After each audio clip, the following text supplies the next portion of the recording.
আপনারা যারা চাঁদাবাজি করছেন, দুই হাত জোর করে বলছি, এই 12 তারিখ পর্যন্ত আপনারা চাঁদাবাজি করবেন না।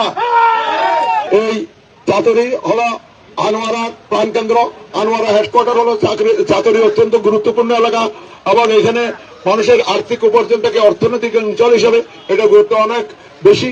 এবং এখানে একটা জিনিস আমি আজকে কিছুক্ষণ আগে আরেকটা অফিস উদ্বোধন করার সময় বলেছি, এখানে ভীষণভাবে চাঁদাবাজি নৈরাজ্য সন্ত্রাস চলছে।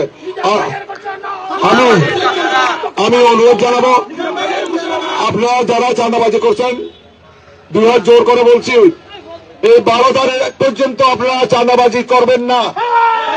সাব্বাস, একেই বলে দেশপ্রেমিক। ভাই, এই যে নেতার কথাগুলা শুনলেন, সত্য কথা ওনারা আগেই বলে দিয়েছে। আপনার কাছে কেমন লেগেছে ওনার কথাগুলা সেটা কমেন্টে জানাবেন। আর ভিডিওটা সর্বোচ্চ শেয়ার করতে ভুলবেন না। ভালো থাকবেন সবাই।